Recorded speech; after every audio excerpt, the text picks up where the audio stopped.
Gold, trusted gold buyers. మీరు తాకట్టు పెట్టిన బంగారాన్ని విడిపించి ఈ రోజు ఉన్న మార్కెట్ ధరకు కొనబడను. అనకాపల్లిలో దారుణమైనటువంటి ఘటన. నిజంగా వీళ్ళు అసలు మనుషులైనా, వీళ్ళు మనుష్య పుట్టికే పుట్టారా? ఇంత దుర్మార్గమా, ఇంత అన్యాయమా? నిజంగా ఇలాంటి మనుషుల్ని అసలు ఊరికే సమాజంలో వదిలేయకూడదండి, వెలివేసేయాలి. అంత దారుణంగా ఈ ఘటన జరిగింది అనకాపల్లిలో. అంటే ఈ కేసుకు సంబంధించిన డీటెయిల్స్లోకి వెళ్తే, అనకాపల్లిలో తల్లి కూతురు ఉంటున్నారండి. ఒక మహిళ ఇంటర్మీడియట్ చదువుతున్నటువంటి తన కూతురుతో ఉంటుంది. భర్తతో విభేదాల కారణంగా వీళ్ళు వేరుగా ఉంటున్నారు. తల్లి, ఇంటర్మీడియట్ చదువుతున్నటువంటి కూతురు. అయితే అనకాపల్లి చేపల మార్కెట్ సచివాలయ ఉద్యోగి భార్గవ్ ప్రకాష్ అని ఉన్నాడు. సో వాడితో పరిచయం ఏర్పడింది ఈ మహిళకి. ఇప్పుడు భర్తతో దూరంగా ఉంటుంది కదా, ఈ భార్గవ్ ప్రకాష్ పరిచయం అయ్యేసరికి ఆ పరిచయం కాస్త ప్రేమంట, ప్రేమ కాస్త వివాహేతర సంబంధానికి దారితీసింది. అంటే రోజు రావటం, కలవటం, మాట్లాడుకోవటం, డైరెక్ట్గా ఇంటికి వచ్చేయటం, ఇదంతా చేస్తూ ఉన్నాడు. ఇది నడుస్తోంది. ఈ వివాహేతర సంబంధం అనేది కొనసాగిస్తోంది ఆ మహిళ ఈ భార్గవ్ ప్రకాష్ అనేటువంటి సచివాలయ ఉద్యోగితో. అయితే ఒకరోజు ఆ ఇంటర్ చదువుతున్నటువంటి కూతురు ఉంది కదండి, తను ఒక కాలేజీకి వెళ్ళి ఇంటికి వస్తూ ఉంటుంది, అప్పుడప్పుడు కనిపిస్తూ ఉంటుంది. వీడి కన్ను ఆ కూతురు మీద పడింది. ఆ మహిళ కూతురు ఇంటర్మీడియట్ చదువుతున్నటువంటి ఆ అమ్మాయి మీద పడి ఒకరోజు ఆ మహిళతో అడిగాడంట, నాకు నీ కూతురు కూడా కావాలి, నీ కూతురుతో కూడా నేను ఏకాంతంగా గడుపుతా, నీ కూతుర్ని తీసుకొస్తావా అని చెప్పి అడిగేసరికి ఆ తల్లి ఏం చేయాలండి? ఒరే నీచుడా, నికృష్టుడా, ఏం మనిషివిరా నువ్వు, నా కూతురుతో, చిన్న పిల్లతో ఏంట్రా నీకు అని వాడిని దూరం పెట్టాలి. ఒక తల్లి చేయాల్సిన పని అది.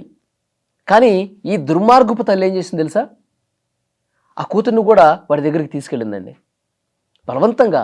ఆ కూతురికి ఇష్టం లేకపోయినా, ఆ ఇంటర్మీడియట్ చదువుతున్నటువంటి కూతురికి ఇష్టం లేకపోయినా సరే బలవంతంగా వాడి దగ్గరికి తీసుకెళ్ళి వాడితో ఉండని చెప్పేసి అంటే నిజంగా ఇది తల్లేనా? ఏం చెప్పాలి వీళ్ళకి అసలు? మహిళలు కూడా ఇంత దుర్మార్గంగా, ఇంత సైకోల్లాగా, ఇంత క్రిమినల్లాగా, ఇంత కామ పిశాచుల్లాగా అసలు ఏంటి వీళ్ళు? అసలు మనిషి పుట్ట కాదు నన్ను అడిగితే. కానీ పాపం ఆ చిన్నపిల్ల, ఈమె వాడి దగ్గరికి తీసుకెళ్తే బలవంతంగా అత్యాచారం చేస్తాడండి. బలవంతంగా అత్యాచారం చేస్తే ఇక ఏడ్చి ఆత్మహత్యయత్నం చేసింది. ఆత్మహత్యయత్నం చేస్తే వెంటనే హాస్పిటల్కి తీసుకెళ్లారు. హాస్పిటల్కి తీసుకెళ్ళిన తర్వాత వైద్యులు ట్రీట్మెంట్ చేశారు. వెంటనే పోలీసులకు కూడా ఇన్ఫర్మేషన్ ఇచ్చారు. పోలీసులు వచ్చి మొత్తం ఆ పాపను అడిగితే మొత్తం చెప్పింది. మా అమ్మ ఇట్లా చేసింది, వాడి దగ్గరికి వెళ్ళాను, వాడు ఇంత దారుణంగా చేశాడు అని చెప్పి మొత్తం ఆ బాధ మొత్తం పోలీసులకు చెప్పుకుంది. వీళ్ళిద్దరిని కూడా పలు సెక్షన్స్ కింద కేసు పెట్టారు. వీడి మీద అయితే పోక్సో కేసు నమోదు చేశారు. ఎందుకంటే ఇంటర్మీడియట్ చదువుతున్న బాలిక, మైనర్ బాలిక, తల్లి ప్రోత్సాహంతో తల్లి డైరెక్ట్గా వాడి దగ్గరికి తీసుకుపోయి ఇదిగో నా కూతురు ఎంజాయ్ చేయంటే నిజంగా ఇది అసలు ఆడదేనా, ఒక తల్లేనా, ఒక మహిళనా? ఎంత బాధ కలుగుతుంది చూడండి. ఇలాంటి వాళ్ళు అసలు ఏం చేయాలండి? ఈ వీడియో చూస్తున్న ప్రతి ఒక్కరు కూడా రెస్పాండ్ అవ్వండి, రియాక్ట్ అవ్వండి. ఇలాంటి దుర్మార్గపు మనస్తత్వం ఉన్నటువంటి మహిళలను ఏం చేయాలి? కన్న కూతురును కూడా ఈ విధంగా వాడి దగ్గరికి వెళ్ళు, వీడి దగ్గరికి వెళ్ళు అంటే ఆ కన్న కూతురు ఎంత బాధపడుతుంది?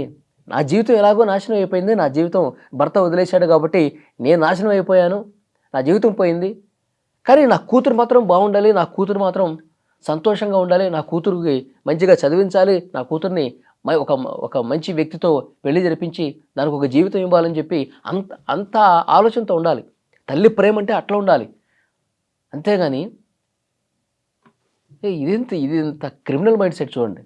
వాడితో అక్రమ సంబంధం పెట్టుకున్నదే కాక మళ్ళీ వాడితోనే కూతుర్ని కూడా పంపించిందంటే వాడి దగ్గరికి, ఇదొక క్షమించరానటువంటి తప్పు అండి. ఇది చాలా బాధ కలుగుతుంది.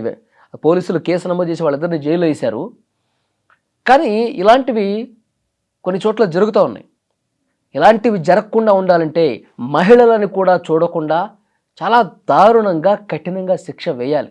ఒక ఆడకూతురు జీవితాన్ని కావాలని నాశనం చేయటం అంటే ఎంత దారుణం ఇది! ఇలాంటి వాళ్ళకు ఉరిశిక్ష కదా వేయాల్సింది. ఇలాంటి వాళ్ళకి అసలు సమాజంలో బతికే హక్కు లేదు కదా. ఈ వీడియో మీద మీరేమనుకుంటున్నారు? వీళ్ళకి ఏదో కేసులు పెట్టేసి జైలుకి పంపించి మళ్ళీ 2 నెలలతో మళ్ళీ వచ్చేస్తారు, రోడ్ల మీదకి వచ్చేస్తారు. మళ్ళీ వీళ్ళ రంకు బొంకు అన్నీ కూడా కొనసాగుతూనే ఉంటాయి. కానీ కూతురు జీవితం నాశనం అయిపోయినట్టేగా. సో ఇలాంటి వాళ్ళని ఏం చేయాలి చెప్పండి? కామెంట్ బాక్స్లో తప్పకుండా తెలియజేయండి.